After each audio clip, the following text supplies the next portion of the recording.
اعوذ باللہ من الشیطان الرجیم بسم اللہ الرحمن الرحیم۔ آج الحمدللہ ہمارا لاسٹ روز ہے، 30th رمضان ہے، اور 30th رمضان کو ہم نے ایک اور اسٹوڈنٹ قابو کر لیا ہے نا ہنو؟ یس، ہم نے ہنو کو بھی قابو کر لیا۔ آج ہم نے کہا ہنو بھی بیٹھے گا اور ہنو بھی کلاس لے گا۔ یس یس ہنو، اوکے۔ تو یہ ہے ایک چھوٹا بھائی، میرا چھوٹا بھائی، جو حالی ابھی 3 سال کا ہے، پر زبردست کی ایکٹنگ کرتا ہے، مطلب یوں کر لیتا ہے۔ تو آج ہم شروع کریں گے قرآن سے، ٹھیک ہے ہوتا؟ اوکے،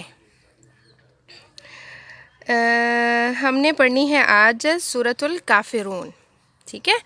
سورۃ الکافرون میں ہم نے سیرہ میں پڑھا تھا نا ہدا، ایک دفعہ جو قریش مکہ تھے وہ آئے آپ صلی اللہ علیہ وسلم کے چچا کے پاس، اور ان کے سامنے یہ مدعا رکھا کہ دیکھو بھائی، آپ کا بھتیجا جو بھی بات کہتا ہے وہ ہم مان لیں گے 1 دن کے لیے، 2 دن کے لیے، ٹھیک ہے، لیکن آپ کا جو بھتیجا ہے یعنی نبی صلی اللہ علیہ وسلم، وہ فار سم ڈیز وہ بھی ہمارے بتوں کی پوجا کریں، یعنی کچھ دن ہم ان کے الہ کی پوجا کریں گے اور کچھ دن وہ ہمارے بتوں کی پوجا کریں۔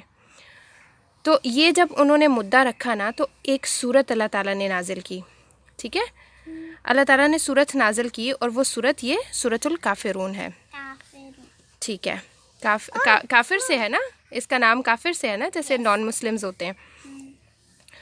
تو اب ہم دیکھتے ہیں کہ اللہ تعالیٰ نے اس موقع کے اوپر سورت میں کیا ہمیں بتایا، کیا ٹیچنگز دی، ٹھیک ہے؟ اس میں تھا قل یا ایھا الکافرون، کہہ دیجئے کہ اے کفار، یہ جو نان مسلمز ہیں ان کو کہہ دیں آپ صلی اللہ علیہ وسلم، لا اعبد ما تعبدون، جس کی آپ عبادت کرتے ہو اس کی میں عبادت نہیں کرتا، ٹھیک ہے؟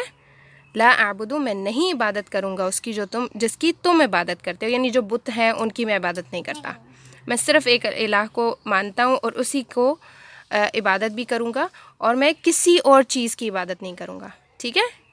اس میں ٹوٹلی انکار ہو گیا، ہر قسم کے الہ کا انکار ہو گیا، کیونکہ آپ کو پتہ ہے بعض دفعہ لوگ درختوں کی پوجا کرتے ہیں، اور ہاں، اور ہم نے ایک سٹوری میں پڑھا تھا سورج کی بھی پوجا ہو رہی تھی، پڑھا تھا نا؟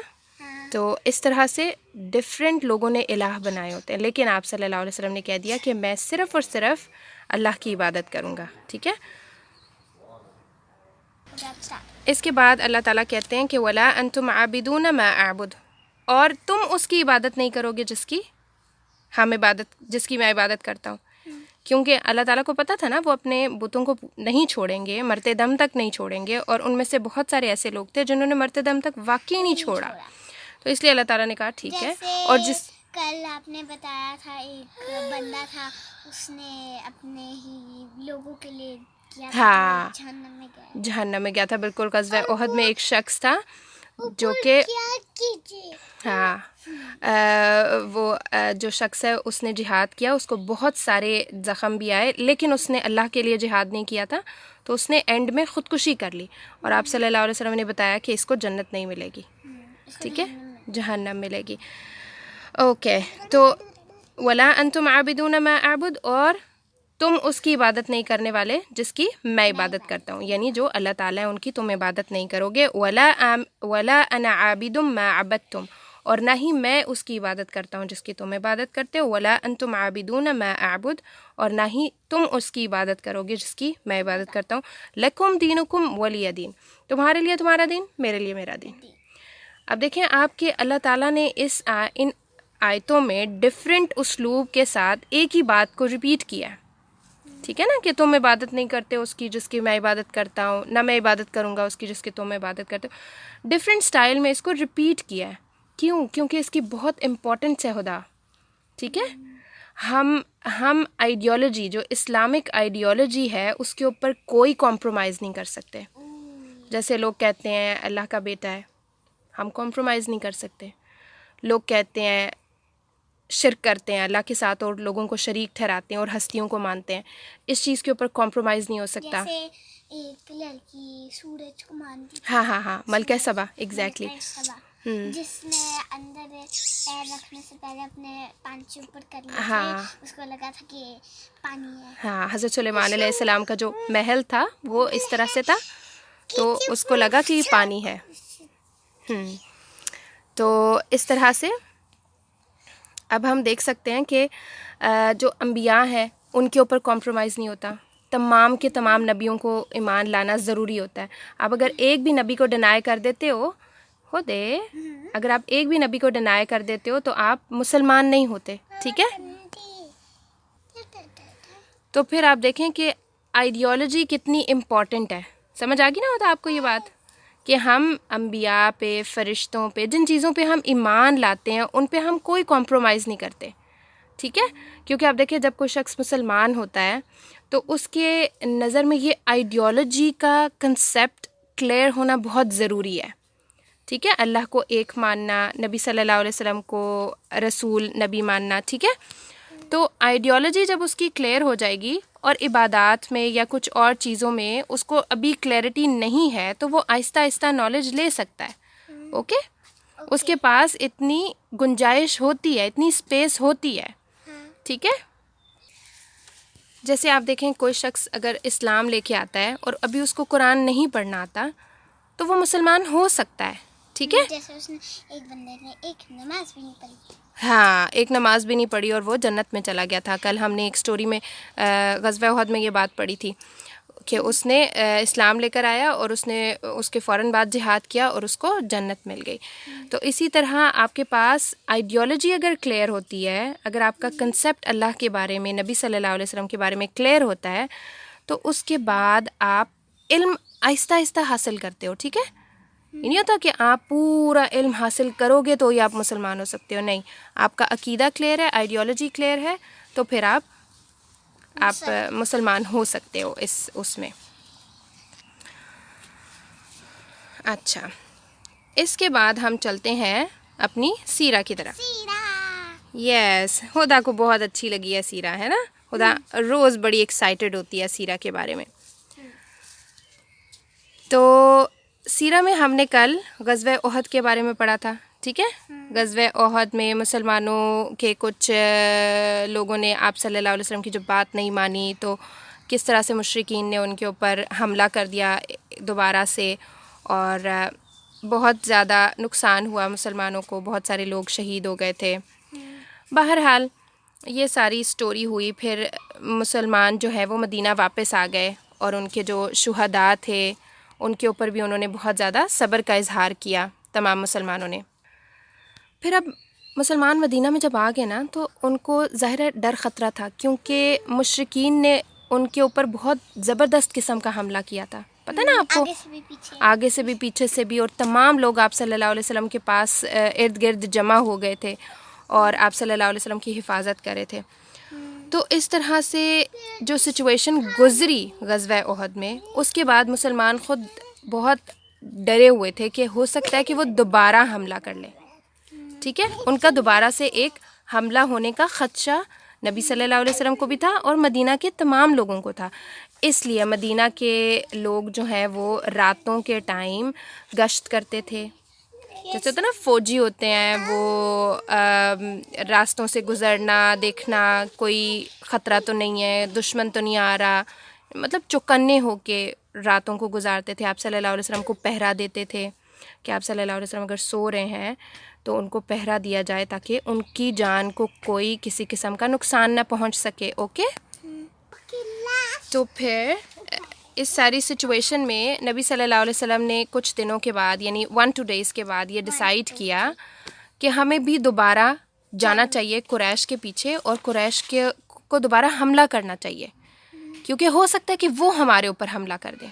تو اس سچویشن کو مد نظر رکھتے ہوئے انہوں نے یہ سوچا کہ ہم چلتے ہیں. تو پھر 1-2 دن بعد آپ صلی اللہ علیہ وسلم نے دوبارہ لشکر کو تنظیم دی، لوگوں کو بلایا. وہ سارے لوگ جو غزوہ احد میں تھے وہ تمام کے تمام لوگ تیار ہو گئے. سوچیں ہوتا بیٹا، سب کو کتنے گھاؤ لگے، کتنی چوٹیں آئیں، کتنے لوگ شہید ہوئے، لوگ کتنے دکھی تھے، غم میں تھے، لیکن آپ صلی اللہ علیہ وسلم کی ایک کال کے اوپر تمام لوگ واپس اکٹھے ہو گئے. ایون وہ لوگ جو کہ سچے دل کے مسلمان تھے، عبداللہ بن ابی اور اس کا گروپ نہیں، کیونکہ وہ تو انہوں نے تو آپ صلی اللہ علیہ وسلم سے کہا تھا کہ ہم نہیں جا سکتے، اور انہوں نے عذر لے کے تو وہ سائڈ پہ ہو گئے تھے. لیکن جو اور لوگ تھے جو نہیں جا پائے غزوہ احد میں، انہوں نے بھی آپ صلی اللہ علیہ وسلم کو اصرار کیا کہ آپ ہمیں لے جائیں. ہم اپنی کچھ لوگ جو ہیں وہ اپنی بہت جینوئن ریزنز کی وجہ سے نہیں جا پائے تھے، تو وہ لوگ بھی تیار ہوئے، اور اس طرح سے ایک اور لشکر بنایا گیا جس کو کہ غزوہ حمراء الاسد بولا جاتا ہے. اور وہ لوگ پھر دوبارہ قریش مکہ کا تعاقب کرنے کے لیے نکلے، سب تیار ہو کے. تیار مینز جو وہ انہوں نے زیریں، تلواریں، یہ سب چیزیں لینی ہوتی ہیں نا، تو یہ ساری پریپریشن کر کے وہ لوگ واپس نکلے جنگ کے لیے. اور وہ لوگ حمراء الاسد پہ جا کر انہوں نے سٹے کیا. تو جب آپ صلی اللہ علیہ وسلم حمراء الاسد کے مقام پہ انہوں نے جا کے سٹے کیا، تو آپ کو ایک شخص ملا، اس کا نام تھا معبد. اس نے کہا کہ میں اسلام لے آیا ہوں. ٹھیک ہے، کتنی وہ اچھی بات ہے. ہاں، اب اس کے اسلام کا صرف آپ صلی اللہ علیہ وسلم کو پتہ تھا. تو آپ صلی اللہ علیہ وسلم کو اس نے کہا کہ جو آپ کو غزوہ احد میں اتنی بڑی پریشانی پہنچی ہے، اس سے ہمیں بہت تکلیف پہنچی ہے. مطلب اس شخص کو واقعی میں بڑا دکھ تھا کہ آپ صلی اللہ علیہ وسلم کو جو غزوہ احد میں اتنا نقصان ہوا، لوگ بھی بہت سارے فوت ہو گئے، ان کو بھی چوٹیں لگی، اس سے اس کو واقعی بڑی تکلیف پہنچی. تو اس شخص نے اب اس کے اسلام کا ابو سفیان کو تو نہیں پتہ تھا، مکہ والوں کو تو نہیں پتہ تھا. وہ مکہ والوں کے پاس گیا، جو کہ تھوڑے ہی دور انہوں نے اپنا پڑاؤ ڈالا ہوا تھا، اور وہ واپس مدینہ کے اوپر حملہ کرنے کا سوچ رہے تھے. تو جو آپ صلی اللہ علیہ وسلم کا اندیشہ تھا وہ بالکل ٹھیک تھا. وہ ابو سفیان کے پاس گیا اور اس نے کہا کہ میں نے تو اتنا بڑا لشکر دیکھا ہی نہیں جو اب مسلمانوں کا ہے، اور جو مسلمان مدینہ میں بھی تھے وہ بھی آ گئے، اور وہ بڑی جوش کے ساتھ تم سے لڑائی کرنے کے لیے یہاں پہ آ رہے ہیں، اور تم چلے جاؤ واپس، اور ورنہ جو ہے نا وہ تم لوگوں کا کام تمام کریں گے. اب جب وہ یہ سب باتیں کرنے کے لیے آیا نا، تو ان میں آلریڈی ڈسکشن چل رہی تھی، وہ وہاں پہ بیٹھے ہوئے تھے. اچھا، اب اس جگہ پہ نا ابو سفیان اور ان کا جو سارا لشکر ہے اس میں ڈسکشن چل رہی تھی کہ کیا ہمیں مدینہ چل کر حملہ کرنا چاہیے مسلمانوں پہ یا نہیں. تو وہاں پہ نا دو اوپینینز آئیں. ایک صفوان تھا، اس نے کہا کہ دیکھو تم لوگ مسلمانوں کو آلریڈی بڑا گھاؤ دے کے آئے ہو، تو اگر اب تم نے ان کے ساتھ مقابلہ کیا تو تم لوگوں کو بہت بری ہار ہوگی، کیونکہ انہیں پتہ تھا کہ مسلمان بہت سٹرونگ ہے، اور مسلمان سٹرونگ اپنی آئیڈیالوجی کی وجہ سے، اپنے عقیدے کی وجہ سے تھے. اللہ تعالیٰ کے اوپر جو بلیف تھا، اور آپ صلی اللہ علیہ وسلم کے ساتھ جو ان کا بلیف تھا، اس کی وجہ سے وہ بہت زیادہ مضبوط قوم بن چکے تھے. تو صفوان نے ان کو منع کیا، لیکن ابو سفیان جو ہے وہ اس بات پہ اڑا رہا کہ نہیں، ہم جائیں گے مدینہ، اور جا کے ہم نے ان کے اوپر حملہ کرنا ہے اور انہیں ختم کر دینا ہے. اور اسی ٹائم پہ وہ معبد شخص جو ہے آیا، اور اس نے کہا کہ مسلمان بہت قوت میں آئے ہوئے ہیں، اور مت ان کے پاس جانا اور لڑنے کی کوشش کرنا. اب اس میں ابو سفیان نے نا وہاں سے ایک قافلہ گزر رہا تھا، اس قافلے کو کہا کہ تم لوگ مسلمانوں کو جا کے کہو کہ مکہ والے بہت ہی غصے میں اور بڑے ہی طاقت کے ساتھ تم لوگوں کو دوبارہ ملیہ میٹ کرنے آ رہے ہیں، اور تم لوگ ان سے مقابلہ کرنے کی بھول جاؤ اور تم لوگ واپس چلے جاؤ. اب وہ جب قافلہ وہاں سے گزرا تو ابو سفیان نے ان کو ساتھ میں یہ لالچ بھی دی کہ جب تم لوگ واپس آؤ گے تو میں تم لوگوں کو اتنی کشمش دوں گا کہ وہ تمہاری اونٹنی کے اوپر آ جائے گی. کشمش ہوتی ہے میوہ، ہاں ٹھیک ہے، اور فری کا دینے کا انہوں نے کہا تھا، کیونکہ خالی ان کو یہ تھا ابو سفیان کو کہ وہ جا کے خبر پہنچا دے مسلمانوں کو، ایک طرح سے مسلمانوں کو ڈرانا مقصود تھا اس کا. بہرحال اس قافلے نے جب جا کے مسلمانوں کو ڈرانے کی کوشش کی، روب میں لانے کی کوشش کی کہ مکہ کا اتنا بڑا لشکر تمہارے اوپر ابھی حملہ کر دے گا، تم لوگوں کو ختم کر دے گا، تو مسلمانوں کا ایمان اور بڑھ گیا، ان کی ہمت اور بڑھ گئی. کیوں؟ کیونکہ ان کو بلیف تھا اللہ تعالیٰ پہ. دیکھیں، جو شخص شہید ہو جاتا ہے وہ تو اللہ تعالیٰ کا انعام یافتہ ہو جاتا ہے نا. تو ان کی اسی بلیف کی وجہ سے وہ اور زیادہ جوش کے ساتھ، اور زیادہ اسٹرینتھ ہو گئے ان کے اندر، اور زیادہ طاقت آ گئی.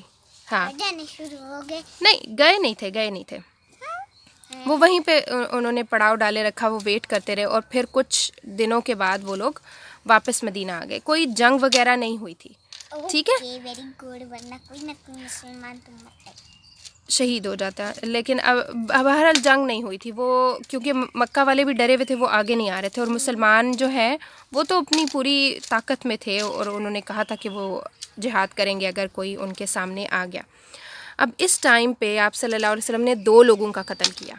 ٹھیک ہے، وہ کیوں کیا وہ میں آپ کو بتاتی ہوں. ایک ابو عزہ تھا، اس کا قتل ہوا، وہ آپ صلی اللہ علیہ وسلم کے ہاتھ لگا اس ٹائم پہ حمراء الاسد کے مقام پہ. اس کو قتل اس لیے کیا گیا کیونکہ غزوہ بدر جو اس سے پہلے غزوہ ہوا تھا نا، اس میں آپ صلی اللہ علیہ وسلم نے اس کو بغیر، وہ قیدی بنا تھا، بغیر کسی فدیے کے، بغیر کسی مال لیے اس کو چھوڑ دیا.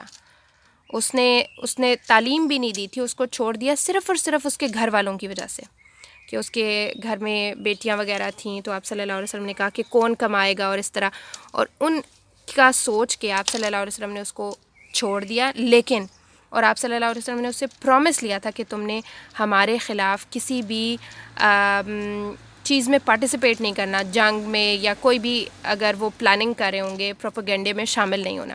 لیکن وہ شخص جب مکہ گیا، اس نے شعر بھی پڑھے جس سے اس نے لوگوں کو اکسایا آپ صلی اللہ علیہ وسلم کے خلاف جنگ کے لیے، اور غزوہ احد میں شریک بھی ہوا لڑنے کے لیے. تو اس نے بہت بڑی عہد شکنی کی تھی. وہ مر گیا اور وہ جہنم میں چلا گیا. پھر آپ صلی اللہ علیہ وسلم نے اس کو کہا کہ اس نے پھر دوبارہ کہا نا کہ مجھے چھوڑ دو، مجھے جانے دو. میرے گھر والوں کا کہا اس کو کہ میرے گھر والے ہیں تو ان کو کون دیکھ بھال کرے گا. تو آپ صلی اللہ علیہ وسلم نے کہا نہیں، اب ایسا نہیں ہو سکتا، تو مجھے دوسری دفعہ دھوکہ دے کے جاؤ، اور وہاں جا کے بھئی کہو کہ ہاں میں تو وہ دیکھا محمد کو بیوقوف بنا کے آ گیا ہوں صلی اللہ علیہ وسلم. کہتے ہیں اب ایسا نہیں ہو سکتا، کیونکہ دیکھیں مسلمان جو مومن شخص ہوتا ہے نا، وہ ایک ہی بار ایک ہی پوائنٹ پہ 2 بار دھوکہ نہیں کھاتا. ایک بار تو آپ صلی اللہ علیہ وسلم نے اس کو چانس دے دیا، اب سیکنڈ ٹائم چانس نہیں دینا بنتا تھا، کیونکہ اس نے پہلی بار پاسبانی نہیں کی ہے اس چیز کی. تو پھر اس کو قتل کر دیا گیا. اس کے علاوہ ایک اور مشرک کو بھی قتل کیا تھا، اور وہ اس وجہ سے کیونکہ حضرت عثمان نے اس کو امان دی جو کہ مسلمان تھے، اور آپ صلی اللہ علیہ وسلم نے کہا کہ تم فوراً چلے جاؤ یہاں سے 3 days کے اندر اندر، اگر 3 دن بعد ہم نے تمہیں دیکھا تو ہم تمہیں چھوڑیں گے نہیں. اور وہ جاسوسی کرنے کے لیے 3 دن سے زیادہ وہاں ٹکا رہا کہ کیا آپ صلی اللہ علیہ وسلم کا لشکر کیا کرتا ہے کیا نہیں کرتا، وہ ساری اس نے خبریں لے لا کے مکہ والوں کو دینی تھی. تو اس نے بھی دھوکہ دیا، اس کی وجہ سے پھر اس کو بھی قتل کر دیا گیا. اب یہاں پہ ہم دیکھیں تو غزوہ احد میں کون جیتا کون ہارا؟ مسلمان. یہ ایک بہت ہی مشکل پوائنٹ ہے جس میں ہم یہ نہیں کہہ سکتے کہ مشرک جیتے یا مسلم جیتے. ٹھیک ہے، کیونکہ آپ دیکھیں کہ مشرکین نے سیکنڈ ٹائم جو حملہ کیا تھا مسلمانوں کے اوپر، جب تیر باز ان کے راستہ چھوڑ گئے تھے، تو اس وقت مسلمانوں نے بہت زیادہ مشکل ٹائم دیکھا. ٹھیک ہے، اور مکہ والوں نے ان کے اوپر بہت سخت طور پر حملہ کیا تھا. تو لیکن اگر ہم دیکھیں تو مسلمانوں کے شہید زیادہ ہوئے، لیکن کیا ہوا کہ مشرکین مسلمانوں کے کیمپ پہ قبضہ نہیں کر سکے. ٹھیک ہے، انہوں نے مسلمانوں کا کوئی قیدی نہیں بنایا، مسلمانوں کا کوئی فرار نہیں ہوا. ٹھیک ہے، اتنا مشکل ٹائم تھا کہ ان کو بالکل موت سامنے نظر آ رہی تھی، لیکن وہ آپ صلی اللہ علیہ وسلم کو چھوڑ کے بھاگے نہیں. ٹھیک ہے، نہیں یہ تو ہمت والی بات ہے نا بیٹا، کہ مسلمانوں نے ہمت دکھائی اس مشکل موقع پہ جب ان کو موت نظر آ رہی تھی، تب بھی انہوں نے آپ صلی اللہ علیہ وسلم کا ساتھ نہیں چھوڑا. ٹھیک ہے، تو یہ ان کا ایک پازیٹیو پوائنٹ ہے. پھر مشرکین کو مال غنیمت نہیں حاصل ہوا. ٹھیک ہے، اور وہ مسلمانوں سے پہلے ہی میدان چھوڑ کے بھاگ گئے تھے. آپ کو پتہ ہے نا، بعد میں مسلمانوں نے اپنے شہداء کو اور جو حضرت حمزہ تھے جن کا مسئلہ ہو گیا تھا، ان سب کو کلیکٹ کر کے وہ واپس لے کے گئے، ان کی قبریں بنائی، ان کو دفن وغیرہ کیا. تو مکہ والوں نے پہلے ہی میدان چھوڑ دیا تھا، حالانکہ جو فتح کر لیتا ہے وہ میدان نہیں چھوڑتا. ٹھیک ہے، لیکن انہوں نے پہلے ہی میدان چھوڑ دیا تھا. اور جب انہوں نے فتح حاصل کر بھی لی، یعنی ان کا پلڑا بھاری ہو بھی گیا، فتح تو خیر مکہ والوں نے حاصل نہیں کی تھی، لیکن اس کے باوجود انہوں نے مدینہ جا کے مدینہ کے لوگوں کے اوپر حملہ کرنے کا نہیں سوچا. حالانکہ جو فتح والی قوم ہوتی ہے وہ ایسا سوچتی ہے کہ وہ مدینہ جا کے مدینہ والوں کو قیدی بناتے یا ادھر جا کے ان لوگوں کو پکڑتے، شہید کرتے یا کچھ بھی کرتے، تو یہ بھی ان میں ہمت نہیں آئی. ٹھیک ہے. اور پھر سب سے لاسٹ پوائنٹ یہ کہ حمراء الاسد پہ ابو سفیان نے واپس جانے میں بہت جلدی کی، کیونکہ وہاں کا ٹرینڈ یہ تھا کہ جو شخص فتح یاب ہو جاتا تھا وہ کافی دن تک وہاں پر پڑاؤ ڈالے رکھتا تھا اور اپنی فتح کا لوگوں کو بتاتا تھا کہ ہم وکٹری والے لوگ ہیں، ہم ڈرتے نہیں ہیں، اگر وہ دوبارہ بھی آئیں گے تو ہم دوبارہ بھی مقابلہ کریں گے. ٹھیک ہے. تو یہ سب چیزیں اس چیز کا ثبوت تھیں کہ مشرکین مکہ کو فتح حاصل نہیں ہوئی. تو اس جنگ میں ہم یہ کہہ سکتے ہیں کہ نہ مسلمز جیتے اور نہ ہی مشرکین مکہ جیتے.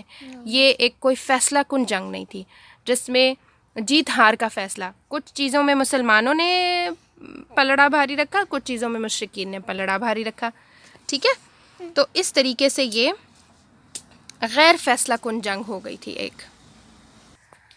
اب یہاں پر کچھ پوائنٹس ہیں جو ہمیں نظر آتے ہیں اس غزوے میں، اور وہ کیا پوائنٹس ہیں کہ آپ صلی اللہ علیہ وسلم کی اطاعت کی اہمیت پتہ چلتی ہے. آپ نے جس طرح ان تیر بازوں کو کہا تھا نا اپنی جگہ سے مت ہلنا، اور ان کی ایک چھوٹی سی غلطی کی وجہ سے غزوہ احد میں کتنا بڑا نقصان ہو گیا مسلمانوں کو، ہوا نا. تو آپ کی اطاعت کی اہمیت پتہ چلتی ہے کہ آپ نے جو آرڈر دے دیا ہے اس کو اوبے کرنا کتنا امپورٹنٹ ہے. اور یہ صرف ان کے لیے نہیں ہے، یہ ہمارے لیے بھی ہے. ٹھیک ہے. ہم بھی آپ صلی اللہ علیہ وسلم کو مانتے ہیں، ہمیں بھی آپ صلی اللہ علیہ وسلم کی اطاعت کی اہمیت کا اندازہ ہونا چاہیے. ٹھیک ہے. ہم چھوٹی چھوٹی چیزوں میں بھی اور بڑے بڑی باتوں میں بھی آپ صلی اللہ علیہ وسلم کی جو پریکٹسز ہیں، جو آپ کی سنتیں ہیں، جو آپ کی سینگز ہیں، ان کا ادب احترام بھی کریں اور ان کو فالو بھی کریں. ٹھیک ہے. کیونکہ آپ کی اطاعت کی اہمیت ہمیں اس واقعے سے نظر آتی ہے جو ہم نے غزوہ احد کا واقعہ پڑھا. اس کے بعد دیکھیں کہ انبیاء جو ہوتے ہیں وہ شروع میں آزمائے جاتے ہیں، آزمائش کے بعد انہیں فتح ملتی ہے. کیونکہ آپ دیکھیں کہ اگر انبیاء کو ہر موقع پہ فتح مل جائے، ہر بار میں فتح مل جائے، تو ایسے لوگ بھی شامل ہو جائیں گے مسلمانوں کے اندر جو دل سے مسلمان نہیں ہوں گے اور زبان سے مسلمان ہوں گے، جیسے منافقین ہیں. تو حالانکہ منافقین جنگ میں نہیں آتے، وہ ہر جنگ میں جو ہے نا وہ اپنے آپ کو بچا جاتے ہیں کیونکہ انہیں اپنی جان پیاری ہوتی ہے. تو اس لیے اچھا، اب اس کے بعد کیا ہوا کہ منافقین کا بھی پتہ چل گیا، اسی غزوے کی وجہ سے منافقین کا بھی پتہ چل گیا. منافقین کا پتہ چلا کیسے کہ آپ کو پتہ نا جب غزوہ شروع ہونے لگا تھا تو عبداللہ بن ابی اپنے ساتھیوں کو لے کے نکل گیا، اور حمراء الاسد کے لیے جب دوسری دفعہ آپ صلی اللہ علیہ وسلم جا رہے تھے تب بھی منافقین نے عذر وغیرہ کر کے اور مسلمانوں سے الگ ہو گئے. تو اس طرح کے جو مشکل مواقع آتے ہیں اس میں صرف وہی لوگ کھڑے ہوتے ہیں جو واقعی دل سے اسلام کو پسند کرتے ہیں اور اسلام مسلمان ہوتے ہیں. تو جب بھی کوئی چھوٹی موٹی مشکل آتی ہے تو ایسے لوگ جو دل سے مسلمان نہیں ہوتے وہ سائڈ پہ ہو جاتے ہیں، وہ اپنے لیے کوئی راہ فرار اختیار کر لیتے ہیں. ٹھیک ہے. اور مسلمانوں کے ساتھ جو آزمائش کا ٹائم آیا اس سے ان کے درجات بلند ہوئے، اللہ تعالیٰ نے بہت سارے لوگوں کو شہادت نصیب کی جس سے ان کے لیے جنت پکی ہو گئی، کیونکہ شہید جو ہوتا ہے وہ فور شور جنت میں جاتا ہے. اور مکہ والوں کے بہت سارے لوگ جو ہیں وہ ہلاک ہوئے. تو جیسے ایک چچا بھی شہید ہو گئے تھے. ہاں، وہ تو مسلمانوں کے شہید ہوئے تھے نا، اور ان کو اللہ تعالیٰ نے جنت دی. لیکن مکہ والوں کے مشرکین بہت سارے ہلاک ہوئے، جن کو پھر جب ان کے مشرکین ہلاک ہوتے ہیں نا بیٹا، ان کے دلوں میں بڑا روب آ جاتا ہے اسلام کا، وہ پھر ڈاؤن ہو جاتے ہیں. دیکھا نا ابو سفیان واپس آ کے اس نے جنگ نہیں کی کیونکہ اس کو پتا تھا کہ ہم نے بدر میں کس طرح کی ایک شکست کھائی ہے اور وہی شکست اب بھی ہمارے مقدر ہوگی. تو اس چیز کو کرتے ہوئے دشمنوں کے اندر بھی روب آیا، ان کی ہلاکتیں بھی ہوئیں. تو یہاں تک ہمارا غزوہ احد جو ہے وہ کمپلیٹ ہو گئی. ٹھیک ہے. اوکے. عید مبارک آپ ساروں کو. اللہ حافظ. اللہ حافظ.